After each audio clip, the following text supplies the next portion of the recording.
உலகின் மிக முக்கியமான மருத்துவர் மற்றும் உடலியல் நிபுணர் ஜார்ஜ் கிரஹாம் அவர்களுடைய வாழ்க்கை வரலாறு தான் நம்ம இந்த வீடியோவில் பார்க்க போகிறோம். 1882 பிப்ரவரி 27 அன்னைக்கு இங்கிலாந்தில் இருக்கிற லண்டனுடைய ரீஜன்ஸ் பார்க்கில் இருக்கிற செயின்ட் ஆண்ட்ரூஸ் பிளேஸில் பிறக்கிறார் ஜார்ஜ் கிரஹாம். இவருடைய குடும்பம் நல்ல நிலையில் வாழ்ந்து வந்திருக்கிறாங்க. சிறு வயதிலிருந்தே ஜார்ஜ் கிரஹாமுக்கு இயற்கை பற்றியும் அறிவியல் பற்றியும் தெரிஞ்சுக்கிறதுல ஆர்வம் ஏற்பட ஆரம்பிச்சிருந்தது. இந்த நிலையில் கரெக்டாக 1887 ஆண்டு ஜார்ஜ் கிரஹாமுக்கு 5 வயது இருக்கும்போது இவருடைய அப்பா இவருடைய கல்விக்காக லண்டன்லேயே இருக்கக்கூடிய ஒரு பிரைமரி ஸ்கூலில் இவரை சேர்த்துறாங்க. அங்கு சேர்ந்து ஜார்ஜ் கிரஹாம் இவருடைய ஆரம்ப கல்வியை படிக்க ஆரம்பிச்சிருந்தாங்க. தொடக்கம் முதலே சயின்ஸ், மேத்தமேட்டிக்ஸ், அறிவியல், கணிதவியல் இது போன்ற பாடங்களை நல்லா படிக்கக்கூடிய ஒரு பிரில்லியண்டான ஸ்டூடெண்டாக ஜார்ஜ் கிரஹாம் திகழ்ந்து வந்தாங்க. பிறகு 1892 ஆண்டு இவருடைய 10 வயதில் ஜார்ஜ் கிரஹாம் இவருடைய ஆரம்ப கல்வியை முடிச்சிடுறாங்க. இதுக்கப்புறமா இவருடைய அப்பா இவரை மேற்கொண்டு படிக்க வைக்கிறதுக்காக லண்டன்லேயே இருக்கக்கூடிய ஒரு மிடில் ஸ்கூலில் இவரை சேர்த்துறாங்க. அங்கே சேர்ந்து ஜார்ஜ் கிரஹாம் இவருடைய மிடில் எஜுகேஷனை கண்டினியூ பண்ண ஆரம்பிச்சிருந்தாங்க. அதாவது 6th கிரேட்லேருந்து படிக்க ஆரம்பிச்சிருந்தாங்க. இறுதியாக 1895 ஆண்டு இவருடைய 13 வயதில் ஜார்ஜ் கிரஹாம் இவருடைய மிடில் எஜுகேஷனை முடிச்சிடுறாங்க. இதுக்கப்புறமா இவருடைய அப்பா இவரை மேற்கொண்டு படிக்க வைக்கிறதுக்காக லண்டன்லேயே இருக்கக்கூடிய செயின்ட் பால்ஸ் ஸ்கூல் அப்படின்ற ஒரு இண்டிபெண்டன்ட் டே ஸ்கூலில் இவரை சேர்த்துறாங்க. அது ஒரு ஹை ஸ்கூலாக இருக்குது. அங்கே சேர்ந்து ஜார்ஜ் கிரஹாம் இவருடைய ஹையர் எஜுகேஷன் உயர்கல்வியை படிக்க ஆரம்பிச்சிருந்தாங்க. உயர்கல்வியின் போது ஜார்ஜ் கிரஹாம் நேச்சுரல் ஹிஸ்டரி, இயற்கை வரலாறு, நேச்சுரல் சயின்சஸ், இயற்கை அறிவியல் இது போன்ற பாடங்களை படித்து வந்தாங்க. அதில் பர்டிகுலராக ஜார்ஜ் கிரஹாமுக்கு நேச்சுரல் சயின்சஸில் தான் நிறைய ஆர்வம் இருந்து வந்தது. அதாவது நேச்சுரல் ஹிஸ்ட்ரி அப்படின்றது பிளான்ஸ், அனிமல்ஸ், தாவரங்கள் பற்றியும் விலங்குகள் பற்றியும் படிக்கிறது தான் நேச்சுரல் ஹிஸ்ட்ரி அப்படின்றது. குறிப்பாக பாட்டனி அண்டு ஜுவாலஜி, தாவரவியல், விலங்கியல் இந்த 2 பாடங்கள் இணைந்தது நேச்சுரல் ஹிஸ்ட்ரி அப்படின்னு அழைக்கப்படுது. அதே மாதிரி நேச்சுரல் சயின்சஸ் அப்படின்றது ஃபிசிக்கல் சயின்ஸ் பற்றி படிக்கிறது. அதாவது ஃபிசிக்ஸ், இயற்பியல், அதே மாதிரி கெமிஸ்ட்ரி, வேதியியல், பயாலஜி, உயிரியல், ஜியாலஜி, புவியியல், ஆஸ்ட்ரானமி, வானியல், அதே மாதிரி மினராலஜி, கனிமவியல் இது போன்ற பாடங்கள் உள்ளடங்கியது இயற்கை அறிவியல் அப்படின்றது, நேச்சுரல் சயின்சஸ் அப்படின்றது. அதில் இவருக்கு நேச்சுரல் சயின்சஸில் தான் நிறைய ஆர்வம் இருந்து வந்தது. இதே காலகட்டத்தில் ஜார்ஜ் கிரஹாம் கிரீக், லட்டின் போன்ற கிளாசிக்கல் லாங்குவேஜஸையும் கற்றுக்கிட்டு வந்தாங்க. மேலும் இதே சமயம் ஜார்ஜ் கிரஹாமுக்கு பர்டிகுலராக பயாலஜி அண்டு கெமிஸ்ட்ரி, அதாவது உயிரியல், வேதியியல் இந்த பாடங்களில் அதிகமான ஆர்வம் ஏற்பட ஆரம்பிச்சிருந்தது. இதனால் உயிரியலையும் வேதியியலையும் ரொம்ப உற்சாகத்தோடவும் ஈடுபாடோடவும் ஜார்ஜ் கிரஹாம் படித்து வந்தாங்க. பிறகு இறுதியாக 1899 ஆண்டு இவருடைய 17 வயதில் ஜார்ஜ் கிரஹாம் இவருடைய ஹையர் எஜுகேஷன் உயர்கல்வியை முடிச்சிடுறாங்க. உயர்கல்வியை முடித்த பிறகு அதே செயின்ட் பால் ஸ்கூல் அங்கே இவர் ப்ரீ மெட்ரிகுலேஷன் ஸ்டடி பண்ண ஆரம்பிக்கிறாங்க. இது பிஃபோர் காலேஜ் ப்ரிப்பரட்டரி கோர்ஸ் அப்படின்னு அழைக்கப்படும். இது ஒரு 1 இயர் கோர்ஸ். இது குறிப்பாக காலேஜ் ஜாயின் பண்ணி படிக்கிறதுக்கு, அதாவது காலேஜ் ஜாயின் பண்ணி படிக்கிறதுக்கு முன்னாடி படிக்கக்கூடிய ஒரு 1 இயர் கோர்ஸ். இது கட்டாயம் கிடையாது. இருந்தாலும் ஜார்ஜ் கிரஹாம் இதை எடுத்து படிக்கிறாங்க. படித்த 1900 ஆண்டு இவருடைய 18 வயதில் ஜார்ஜ் கிரஹாம் இவருடைய ப்ரீ மெட்ரிகுலேஷன் ஸ்டடி அந்த பிஃபோர் காலேஜ் ப்ரிப்பரட்டரி கோர்ஸ் அப்படின்ற 1 இயர் கோர்ஸ் முடிச்சிடுறாங்க. இதுக்கப்புறமா ஜார்ஜ் கிரஹாம் யூனிவர்சிட்டி ஆஃப் கேம்பிரிட்ஜோடைய ட்ரினிட்டி காலேஜ் கேம்பிரிட்ஜ் அங்கே போய் பேச்சுலர் ஆஃப் ஆர்ட்ஸ் படிக்கணும் அப்படின்னு விருப்பப்பட்டாங்க. இதனால அங்கே போய் படிக்கணும்னா ஸ்காலர்ஷிப் தேவை. அதுக்காக ஜார்ஜ் கிரஹாம் லண்டன்லேயே இருக்கக்கூடிய நிறைய இன்ஸ்டிடியூஷன்ஸில், குறிப்பாக பிரைவேட் டியூட்டோரியல்ஸில் இவர் பங்கேற்று அந்த ஸ்காலர்ஷிப் யூனிவர்சிட்டி ஆஃப் கேம்பிரிட்ஜ் தரப்பிலிருந்து பெறதுக்காக இவர் எக்ஸாமினேஷன் அட்டன் பண்ணணும். ஸோ அதுக்காக இந்த லண்டன்லேயே இருக்கக்கூடிய நிறைய எஜுகேஷனல் இன்ஸ்டிடியூஷன்ஸில் இவர் கோர்சஸ் அட்டன் பண்ணுறாங்க. அட்டன் பண்ணி ஜார்ஜ் கிரஹாம் நல்ல ஸ்கோரும் பண்ணுறாங்க. இதனால் 1901 ஆண்டு அந்த யூனிவர்சிட்டி ஆஃப் கேம்பிரிட்ஜோடைய ட்ரினிட்டி காலேஜ் கேம்பிரிட்ஜ் அவங்க தரப்பிலிருந்து இவருக்கு எக்ஸிபிஷனர் ஸ்காலர்ஷிப் அது வழங்கப்படுது. அந்த எக்ஸிபிஷனர் ஸ்காலர்ஷிப்பை பயன்படுத்தி இந்த 1901 ஆண்டு இவருடைய 19 வயதில் ஜார்ஜ் கிரஹாம் இங்கிலாந்தில் இருக்கிற லண்டனுடைய அந்த ரீஜன்ஸ் பார்க்கில் இருக்கிற செயின்ட் ஆண்ட்ரூஸ் பிளேஸில் இருந்து அதே இங்கிலாந்துடைய கேம்பிரிட்ஜில் இருக்கிற கேம்பிரிட்ஜுக்கு போயிடுறாங்க.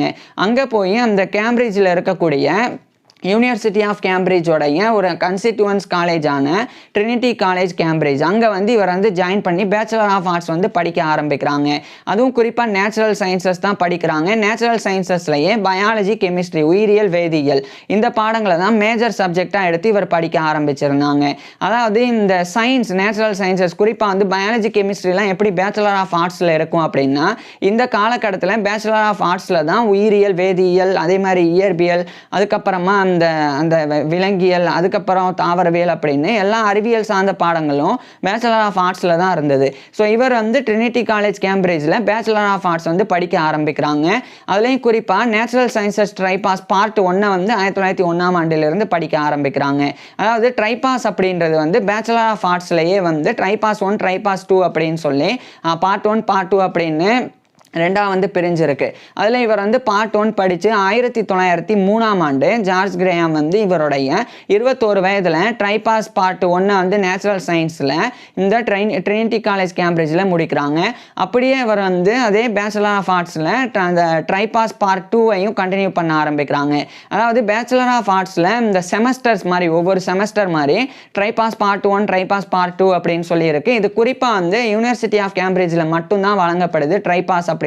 ஸோ அதில் இவர் வந்து ட்ரைபாஸ் பார்ட் 1 முடிச்சுட்டு 1903ஆம் ஆண்டிலிருந்து ட்ரைபாஸ் 2 கண்டினியூ பண்ணி 1904ஆம் ஆண்டு இவருடைய 22 வயதில் ஜார்ஜ் கிரேயாம் வந்து அந்த நேச்சுரல் சயின்சஸ் ட்ரைபாஸ் பார்ட் 2ஐயும் இந்த யூனிவர்சிட்டி ஆஃப் கேம்பிரிட்ஜோடைய ட்ரினிட்டி காலேஜ் கேம்பிரிட்ஜில் முடிச்சிடுறாங்க.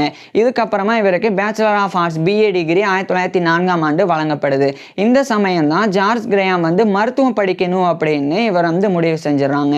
இதனால் இங்கிலாந்தோடைய கேம்பிரிட்ஜரில் இருக்கிற கேம்பிரிட்ஜிலேருந்து அதே இங்கிலாந்தில் இருக்கிற லண்டனுக்கு இவர் 1904ஆம் ஆண்டு வந்துடுறாங்க. வந்ததுக்கப்புறமா லண்டன்லேயே இருக்கக்கூடிய சிட்டி ஆஃப் லண்டன் அங்கே இருக்கிற செயின்ட் பார்த்தாலமியூஸ் ஹாஸ்பிட்டல் அப்படின்ற ஒரு டீச்சிங் ஹாஸ்பிட்டல் அங்கே இவர் வந்து ஒரு மெடிக்கல் ஸ்டூடெண்ட்டாக ஜாயின் பண்ணி மருத்துவ பயிற்சிகளையும் மருத்துவ கல்வியையும் மேற்கொள்ள ஆரம்பிக்கிறாங்க. அதாவது செயின்ட் பார்த்தாலமியூஸ் ஹாஸ்பிட்டல் அப்படின்றது ஒரு டீச்சிங் ஹாஸ்பிட்டல் அப்படின்றது அங்கே வந்து நோயாளிகளுக்கு சிகிச்சை மட்டும் வழங்கப்படாது, அங்கே வந்து மருத்துவ மாணவர்களுக்கு மெடிக்கல் எஜுகேஷனும் மெடிக்கல் ட்ரைனிங்கும் வழங்கப்படும். ஸோ அதனால் அந்த டீச்சிங் ஹாஸ்பிட்டலான செயின்ட் பார்த்தாலமியூஸ் ஹாஸ்பிட்டலில் ஜார்ஜ் கிரேயாம் ஜாயின் பண்ணி மருத்துவ கல்வியை படிக்க ஆரம்பிக்கிறாங்க. குறிப்பாக அனாட்டமி உடற்கூறியல், ஃபிசியாலஜி உடலியல், பெத்தாலஜி நோயியல், அதுக்கப்புறமா மெட்டீரியா மெடிக்கா மருந்துகளினுடைய பண்புகள் குறித்து படிக்கிறது, அதேமாதிரி சர்ஜரி அறுவை சிகிச்சை, கிளினிக்கல் மெடிசன் மருத்துவம், அதுக்கப்புறம் குறிப்பாக வந்து இந்த பயாலஜி கெமிஸ்ட்ரி அதை உயிரியல் வேதியியல் அதையும் படித்தாங்க. ஸோ இப்படி இதெல்லாமே வந்து ஜார்ஜ் கிரேயாம் வந்து தொடர்ந்து படித்து வந்தாங்க. ஜார்ஜ் கிரேயாமுக்கு மருத்துவத்தின் மீது ஆர்வம் ஏற்படுறதுக்கு முக்கிய காரணம் பயாலஜி கெமிஸ்ட்ரி அந்த 2 பாடங்களில் இவருக்கு இருந்த ஆர்வம் தான்.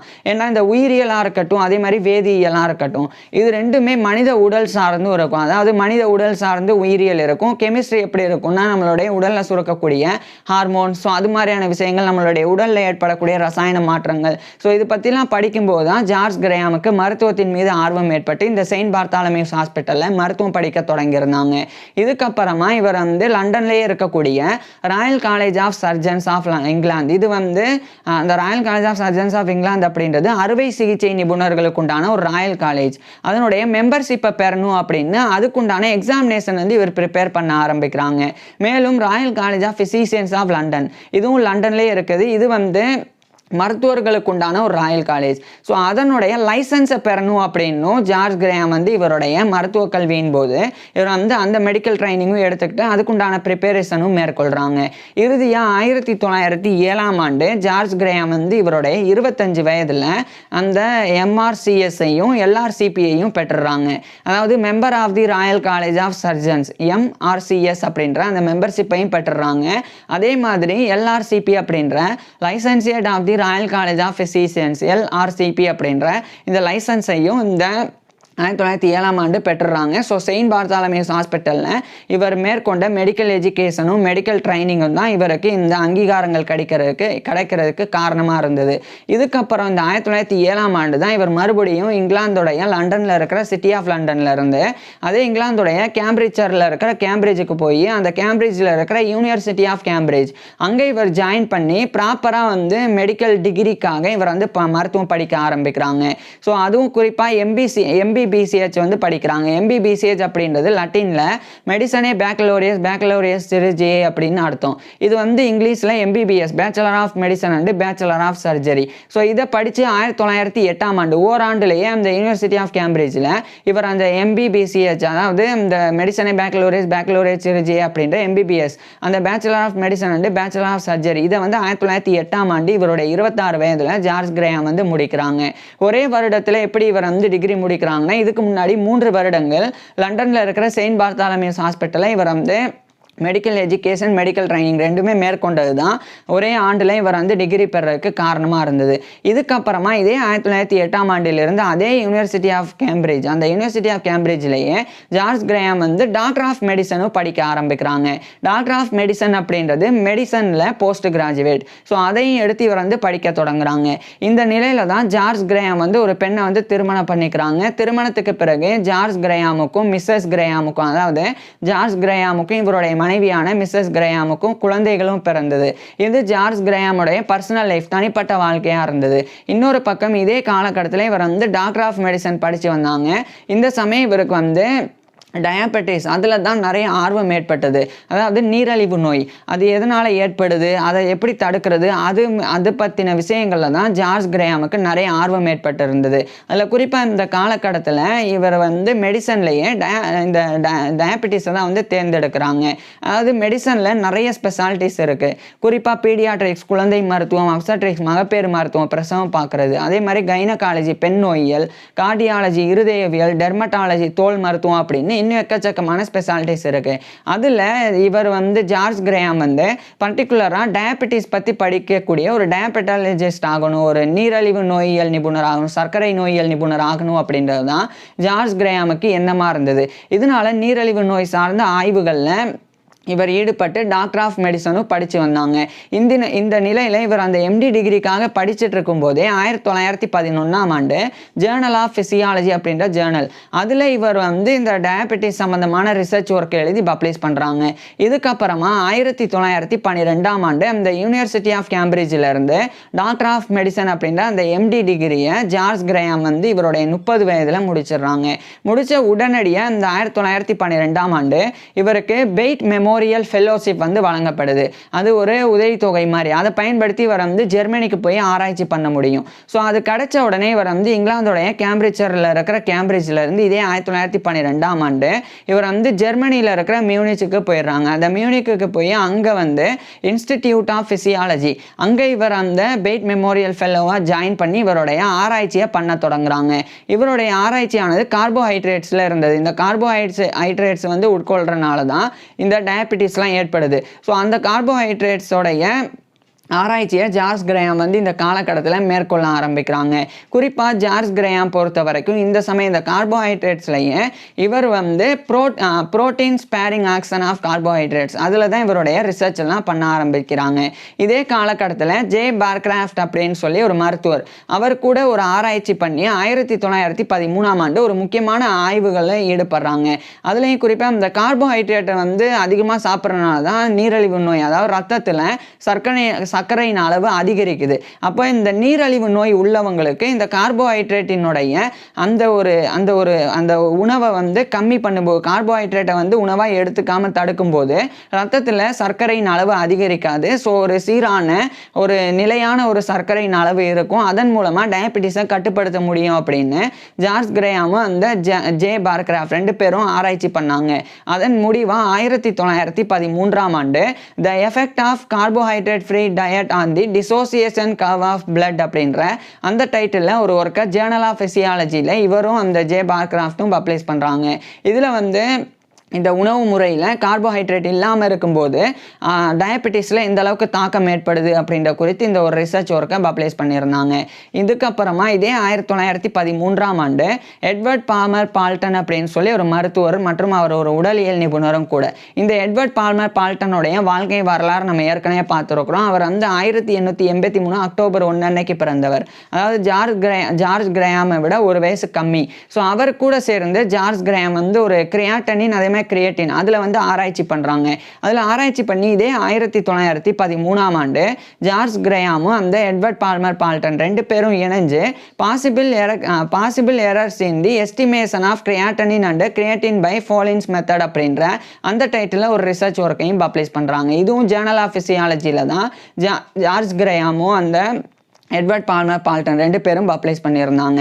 இதைத் தொடர்ந்து 1914ஆம் ஆண்டு இவருடைய அந்த பெய்ட் மெமோரியல் ஃபெல்லோஷிப் அது வந்து முடிவடையுது. 2 வருடம் தான் ஆராய்ச்சி பண்ணுறதுக்கு உண்டான அந்த ஒரு ஃபெல்லோஷிப் இவருக்கு வழங்கப்பட்டிருந்தது. ஸோ அது 1914ஆம் ஆண்டு ஜார்ஜ் கிரயாம் வந்து கம்ப்ளீட் பண்ணுறாங்க. கம்ப்ளீட் பண்ணதுக்கப்புறமா இந்த 1914ஆம் ஆண்டு இவர் ஜெர்மனியில் இருக்கிற மியூனிக்கில் இருந்து மறுபடியும் இங்கிலாந்தில் இருக்கிற லண்டனுக்கு வந்துடுறாங்க. இந்த நிலையில தான் இதே 1914ஆம் ஆண்டு முதல் உலகப் போர் தொடங்கி ஃபர்ஸ்ட் வேர்ல்டு வார் வந்து ஸ்டார்ட் ஆகுது. இந்த ஃபர்ஸ்ட் வேர்ல்டு வார் வந்து ஸ்டார்ட் ஆன பிறகு ராயல் ஆர்மி மெடிக்கல் கோர்ப் அப்படின்னு ஒரு மருத்துவ ராணுவ படை அது வந்து துவங்கப்பட்டது. அந்த ராயல் ஆர்மி மெடிக்கல் கோர்ப் வந்து ஏற்கனவே இருக்கு. அது வந்து இப்போ அஃபீஷியல் ஆக்கப்பட்டது. அந்த Royal army medical corp RAMC அதில் ஜார்ஜ் கிரயாம் வந்து ஒரு மருத்துவராக 1914ஆம் ஆண்டு ஜாயின் பண்ணுறாங்க.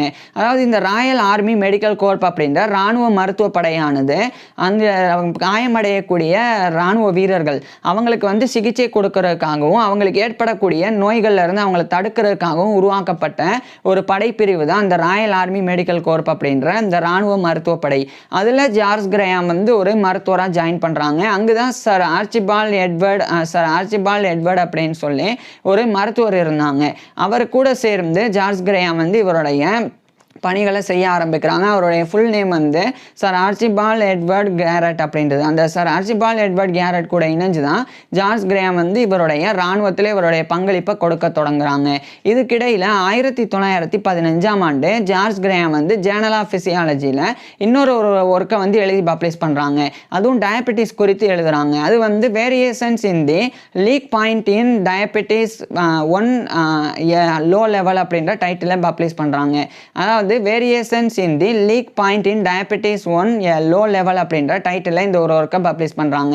இதில் இவர் லீக் பாயிண்ட் அப்படின்னு குறிப்பிட்டிருந்தது தான் இன்னைக்கு வந்து ரீனல் தெரஸ்ஹோல்ட் ஃபார் குளுக்கோஸ் அப்படின்னு அழைக்கப்படுது.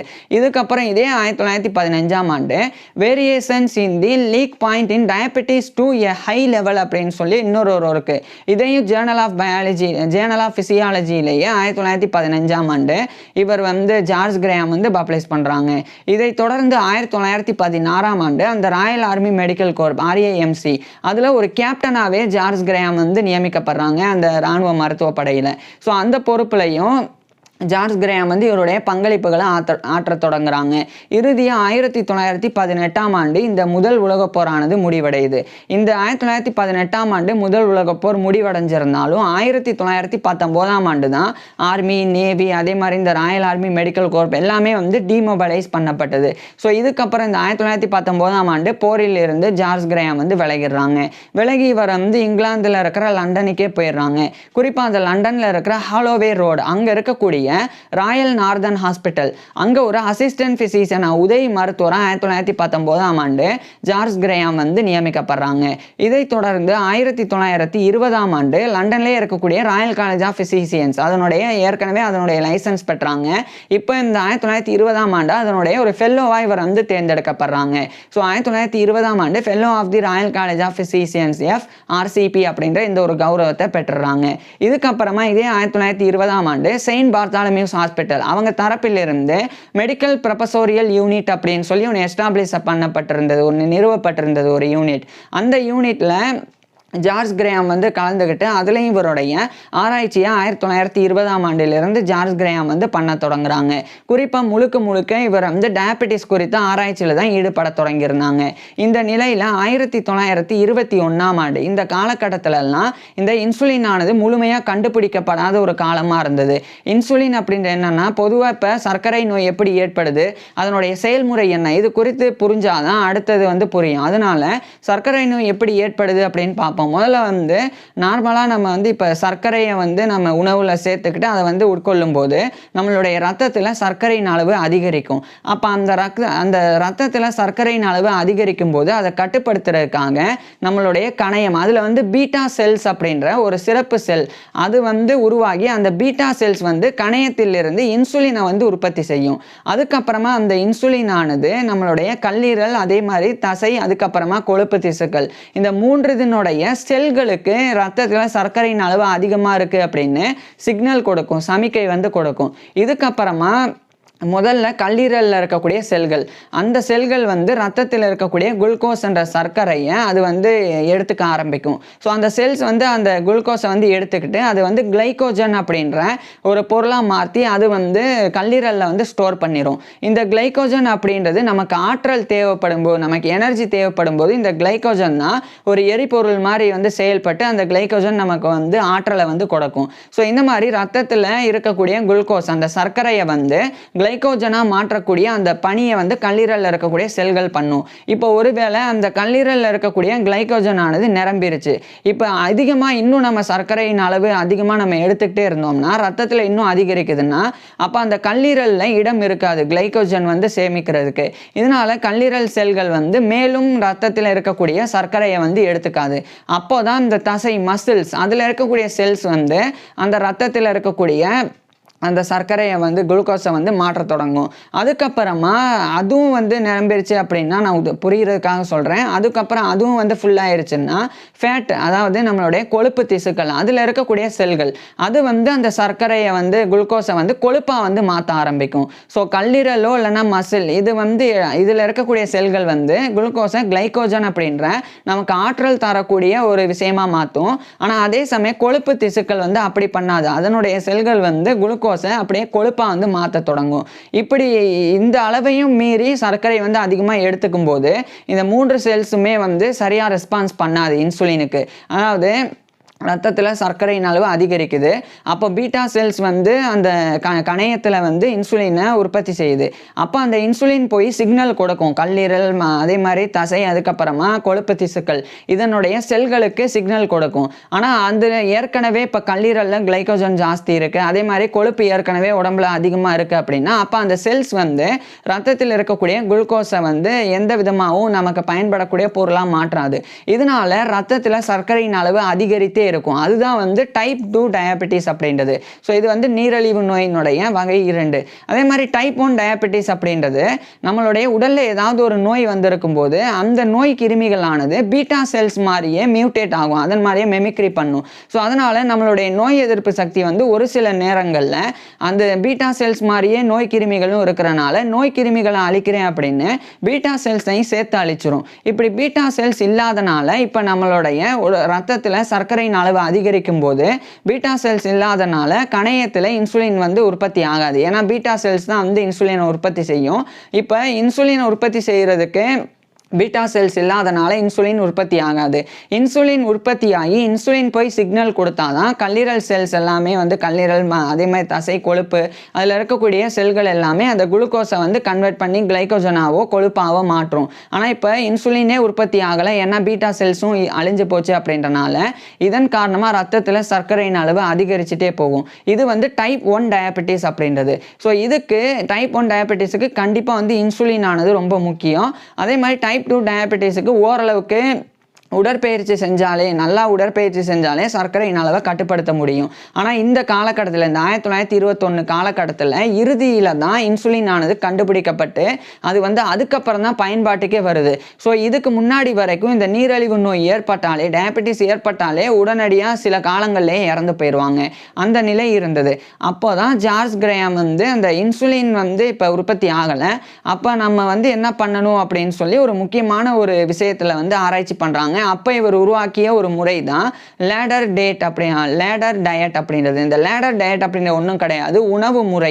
அதில் குறிப்பாக புரோட்டீன், புரதம், அதே மாதிரி ஃபேட், கொழுப்பு இது வந்து அதிகமாகவும், கார்போஹைட்ரேட் அது வந்து ரொம்ப குறைவாகவும் இருக்கிற மாதிரியான உணவு முறையை ஜார்ஜ் கிரஹாம் வந்து உருவாக்குனாங்க. அதுதான் லேடர் டயட் அப்படின்னு அழைக்கப்படுது. ஸோ அந்த லேடர் டயட் அந்த உணவு முறையை ஃபாலோ பண்ணுறதன் மூலமாக ரத்தத்தில் சர்க்கரையின் அளவு அதிகரிக்காது. ஏன்னா நம்ம சாப்பிட்றதே அதிகமாக புரோட்டீன் கொழுப்பு அப்படின்றனால அந்த ரத்தத்தில் சர்க்கரையின் அளவு அதிகரிக்காது. இதனால நீரிழிவு நோயினால் பாதிக்கப்பட்டவங்க ஓரளவுக்கு வந்து காப்பாற்றப்படுவாங்க. ஸோ அதனால உருவாக்கப்பட்டது தான் ஜார்ஜ் கிரஹாமால் உருவாக்கப்பட்டது லேடர் டயட் அப்படின்ற அந்த ஒரு உணவு முறை. ஸோ இதுக்காக ஜார்ஜ் கிரஹாம் வந்து பெரிய அளவில் அறியப்பட்டாங்க. இந்த நிலையில் இந்த 1921ஆம் ஆண்டு ராயல் காலேஜ் ஆஃப் பிசிசியன்ஸ், அந்த லண்டன்ல இருக்கக்கூடிய ராயல் காலேஜ் ஆஃப் பிசிசியன்ஸ், அதனுடைய ஒரு கோல்ட்ஸ்டோனியன் லெக்சரராக இவர் நியமிக்கப்படுறாங்க. அதாவது தியோடோர் கோல்ட்ஸ்டோன் அப்படின்னு சொல்லி ஒரு மருத்துவர். அவர் இறந்த பிறகு அவரை கௌரவப்படுத்துறதுக்காக அந்த தியோடோர் கோல்ட்ஸ்டோனுடைய பேரில் கோல்ட்ஸ்டோனியன் லெக்சர்ஸ் அப்படின்னு மெடிக்கல் லெக்சர்ஸ் மருத்துவ விரிவுரைகள் வந்து வழங்கப்பட ஆரம்பிக்குது வருடம். ஸோ அதில் 1921ஆம் ஆண்டு ஜார்ஜ் கிரஹாம் வந்து ஒரு கோல்ட்ஸ்டோனியன் லெக்சரராக நியமிக்கப்பட்டாங்க. இவர் வந்து மருத்துவ விரிவுரையை ராயல் காலேஜ் ஆஃப் பிசிசியன்ஸில் 1921ஆம் ஆண்டு வழங்கினாங்க. இதுக்கப்புறமா இந்த 1921ஆம் ஆண்டு இன்சுலின் ஆனது ஃப்ரெடரிக் பேண்டிங், சார்ல்ஸ் பெஸ்ட் போன்ற நபர்களால் கண்டுபிடிக்கப்பட்டது. இந்த ஃப்ரெடரிக் பேண்டிங், சார்ல்ஸ் பெஸ்டோடைய வாழ்க்கை வரலாறு நம்ம ஏற்கனவே பார்த்துருக்குறோம். ஸோ அவங்க கண்டுபிடிக்கிறாங்க, அடுத்து இன்சுலின் வந்து பயன்பாட்டில் வருது. இது ஒரு பக்கம் இருக்க, இன்னொரு பக்கம் ஜார்ஜ் கிரஹாம் வந்து இன்னொரு முக்கியமான ஒரு விஷயத்தை வந்து கண்டுபிடிக்கிறாங்க. அதாவது யுனைடெட் கிங்டம்லேயே இவர் தான் முதல் ஆராய்ச்சியாளர் அதிகமாக வந்து சாப்பிட்டதுக்கு அப்புறமா ரத்தத்தில் சர்க்கரையின் அளவு அதிகரிக்குது அப்படின்னு கண்டுபிடிச்ச முதல் ஆராய்ச்சியாளர் ஜார்ஜ் கிரஹாம் தான் யுனைடெட் கிங்டமில். அதாவது யுனைடெட் கிங்டமில் இந்த மாதிரி சாப்பிட்டதுக்கு அப்புறமா ரத்தத்தில் சர்க்கரையின் அளவு அதிகரிக்குது அப்படின்னு கண்டுபிடிச்ச முதல் ஆராய்ச்சியாளர் ஜார்ஜ் கிரஹாம் இந்த ஒரு சாதனையும் படைக்கிறாங்க. இதுக்கப்புறம் இதே காலகட்டத்தில் இந்த ரீனல் கிளைகோசுரியா அப்படின்னு சொல்லி ஒரு கண்டிஷன், அதை இவர் தான் வந்து ஃபஸ்ட்டு இந்த உலகத்திலேயே அதை விளக்குன ஒரு நபர் வந்து ஜார்ஜ் கிரஹாம் தான். அதாவது ரீனல் கிளைகோசுரியா அப்படின்ற ஒன்றும் கிடையாது. இப்போ நம்மளுடைய கிட்னி, அந்த நம்மளுடைய சிறுநீரகம், அதுதான் வந்து ரீனல். ஸோ அது வந்து சரியாக வந்து செயல்படுது, ஃபங்க்ஷன் ஆகுது அப்படின்னா அப்போ நம்மளுடைய ரத்தத்தில் இருக்கக்கூடிய கழிவுகள், சர்க்கரை அதெல்லாமே வந்து ஃபில்டர் பண்ணும், வடிகட்டிட்டு அதில் இருக்கிற சர்க்கரையை மட்டும் ரீஅப்சர்வ் பண்ணி ரத்தத்துக்கே வந்து அனுப்பும். அதுதான் இந்த அந்த சிறுநீரகத்தினுடைய பணி. ஆனால் இந்த ரீனல் கிளைகோசுரியா அப்படின்ற என்னன்னா அந்த சிறுநீரகத்திலையும் அந்த சிறுநீரகம் வந்து ரத்தத்தில் இருக்கக்கூடிய அனைத்து கழிவுகள், சர்க்கரை உட்பட அனைத்து கழிவுகளையும் வந்து நேரடியாக வந்து அது வடிகட்டின பிறகு சர்க்கரையை மட்டும் ரத்தத்துக்கு அனுப்பணும். ஆனால் அந்த சிறுநீரகமானது அனுப்பாமல் அதை யூரின்ல வந்து சிறுநீரில் வெளியே அனுப்ப ஆரம்பிச்சிடும். இந்த ஒரு நிலை தான் இந்த ஒரு ரீனல் கிளைகோசுரியா அப்படின்றது. இதை ஜார்ஜ் கிரஹாம் தான் இந்த உலகத்திலேயே முதல்ல விளக்குனாங்க, இது எப்படி ஏற்படுது அப்படின்னு சொல்லி. ஸோ இது குறிப்பாக வந்து ரீனல்லே இருக்கக்கூடிய நெஃப்ராஸ் அப்படின்ற ஒரு ஃபில்டர், அதாவது கிட்னியிலே இருக்கக்கூடிய ஒரு சிறிய உறுப்பு, அது வந்து சரியாக செயல்படலை அப்படின்னா நம்ம சர்க்கரையை வந்து உட்கொள்ளும் போது அந்த சர்க்கரையை வந்து நேராக சிறுநீர்லேயே வெளியேற ஆரம்பிக்கும். இதனால இந்த லோ சுகர் ஏற்படுறது, இது மாதிரியான பிரச்சனைகள்லாம் ஏற்படும். ஸோ அதுதான் ரீனல் கிளைகோசுரியா அப்படின்றது. ஸோ சிம்பிளாக சொல்ல போனால் ரத்தத்திலிருந்து இருக்கக்கூடிய கழிவுகள், சர்க்கரை, குளுக்கோஸ் எல்லாத்தையுமே வந்து கிட்னி வடிகட்டிட்டு அதுக்கப்புறம் அந்த கிட்னி வந்து சர்க்கரையை மட்டும் மறுபடியும் ரீஅப்சர்வ் பண்ணி ரத்தத்துக்கு அனுப்பணும். அதை அனுப்பாமல் அது யூரினுக்கு அனுப்புதுன்னா அதுதான் ரீனல் கிளைகோசுரியா அப்படின்றது. ஸோ அப்படி அனுப்பப்படக்கூடிய பேஷண்ட்ஸ் இந்த நோயினால் பாதிக்கப்பட்டிருக்கிறாங்க, அவங்க ரீனல் கிளைகோசுரியானால் பாதிக்கப்பட்டிருக்காங்கன்னு அர்த்தம். ஸோ அதை வந்து ஜார்ஜ் கிரஹாம் வந்து கண்டுபிடிச்சிருந்தாங்க. இந்த நிலையில தான் 1924ஆம் ஆண்டு லண்டன்லேயே இருக்கக்கூடிய இவர் படித்த செயின்ட் பார்த்தாலமியூஸ் ஹாஸ்பிட்டல், அங்கே இவர் ஒரு அசிஸ்டன்ட் பிசிஷியன், உதவி மருத்துவர் நியமிக்கப்படுறாங்க. ஸோ ஏற்கனவே இவர் ராயல் நார்தன் ஹாஸ்பிட்டல் அங்கே வந்து ஒரு அசிஸ்டன்ட் பிசிஷியனாக இருந்தாங்க. அந்த பணியை துறந்துட்டு இந்த செயின்ட் பார்த்தாலமியூஸ் ஹாஸ்பிட்டலில் ஒரு அசிஸ்டன்ட் பிசிஷியன், உதவி மருத்துவராக ஜார்ஜ் கிரஹாம் வந்து பணிபுரிய தொடங்குறாங்க. இந்த நிலையில தான் 1925ஆம் ஆண்டு இவர் வந்து 1925ஆம் ஆண்டு பிரிட்டிஷ் மெடிக்கல் ஜேர்னல் அதில் ஜார்ஜ் கிரஹாம் ஒரு முக்கியமான டயபெட்டிஸ் குறித்த ஒரு ஒர்க்கை எழுதுறாங்க. அது வந்து treatment of diabetes by raw fresh gland pancreas அப்படின்ற டைட்டில் ஒரு ஒர்க்கு. இதை வந்து 1925ஆம் ஆண்டு பிரிட்டிஷ் மெடிக்கல் ஜேர்னலில் ஜார்ஜ் கிரஹாம் வந்து பப்ளிஷ் பண்ணுறாங்க. இதுக்கு முன்னாடி 1924 வரைக்கும், 1911 1924 வரைக்கும் ஜேர்னல் ஆஃப் ஃபிசியாலஜி அதில் தான் இவருடைய ரிசர்ச் பேப்பர்ஸ் வெளியிட்டாங்க. இந்த 1925ஆம் ஆண்டிலிருந்து பிரிட்டிஷ் மெடிக்கல் ஜேர்னலில் ஜார்ஜ் கிரேஹாம் வந்து இவருடைய ஆராய்ச்சி முடிவுகளை வெளியிட தொடங்குறாங்க. இதுக்கப்புறமா ஜார்ஜ் கிரேஹாம் வந்து இன்னும் கூடுதலாக இந்த நோய் குறித்து சர்க்கரை நோய் குறித்து ஆராய்ச்சி பண்ணாங்க. மேலும் இந்த நியூராலஜி நரம்பியல் அது தவிர மருத்துவத்தில் இருக்கக்கூடிய எல்லா ஸ்பெஷாலிட்டிஸ்லையுமே ஜார்ஜ் கிரேஹாம் வந்து இவருடைய பங்களிப்பை கொடுக்க தொடங்கியிருந்தாங்க. இந்நிலையில தான் 1930களுக்கு பிறகு ஜார்ஜ் கிரேஹாமுக்கு நிறைய பெரிய பொறுப்புகள் நிறைய கௌரவங்கள்லாம் கிடைக்க ஆரம்பிச்சிருந்தது. அதில் குறிப்பாக 1932ஆம் ஆண்டு இந்த செயின்ட் பார்த்தாலமியூஸ் ஹாஸ்பிட்டல் அங்கே வந்து சர் பெர்சிவால் ஹோட்டன் ஸ்மித் ஹட்லி அப்படின்னு சொல்லி ஒரு மருத்துவர் அவர் வந்து ரிட்டையர் ஆகுறாங்க. அவர் ரிட்டையர் ஆன பிறகு அந்த செயின்ட் பார்த்தாலமியூஸ் ஹாஸ்பிட்டலோடைய ஒரு ஃபிசிஷியன் ஃபுல் ஃபிசிஷியனாக 1932ஆம் ஆண்டு ஜார்ஜ் கிரேஹாம் வந்து பதவி உயர்வை பெறாங்க. ஸோ அசிஸ்டன்ட் ஃபிசிஷியன் உதவி மருத்துவராக இருந்து ஒரு ஃபுல் ஃபிசிஷியனாக முழு மருத்துவராக 1932ஆம் ஆண்டிலிருந்து ஜார்ஜ் கிரேஹாம் இவருடைய பணியாற்ற தொடங்குறாங்க. இதுக்கப்புறமாவும் ஜார்ஜ் கிரேஹாமுக்கு நிறைய கௌரவங்கள் கிடைச்சது. குறிப்பாக ஒர்செபெல் கம்பெனி ஆஃப் பார்பர்ஸ் அந்த ஒர்செபெல் கம்பெனி ஆஃப் பார்பர்ஸ் அதனுடைய ஒரு மாஸ்டராக இவர் வந்து நியமிக்கப்படுறாங்க. மேலும் இவர் இந்த காலகட்டத்தில் north east regional metropolitan hospital board அதில் ஒரு மெம்பராகவும் ஜார்ஜ் கிரேஹாம் வந்து நியமிக்கப்படுறாங்க. இதுக்கப்புறம் மெடிக்கல் சொசைட்டி ஆஃப் லண்டன் அவங்க தரப்பிலிருந்து 1938ஆம் ஆண்டு லெட்சோமியன் லெக்சரராக இவர் வந்து நியமிக்கப்படுறாங்க.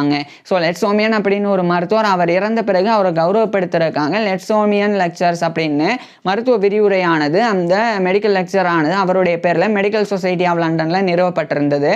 ஸோ அதை வழங்கக்கூடிய ஒரு லெட்சோனியன் லெக்சரராக 1938ஆம் ஆண்டு ஜார்ஜ் கிரேஹாம் வந்து நியமிக்கப்பட்டாங்க. இவர் வந்து டயபெட்டிஸ் அண்ட் இட்ஸ் ட்ரீட்மெண்ட் அதாவது நீரிழிவு நோய் குறித்தும் அதனுடைய சிகிச்சை முறை குறித்தும் இவர் அந்த விரிவுரை வந்து கொடுத்தாங்க.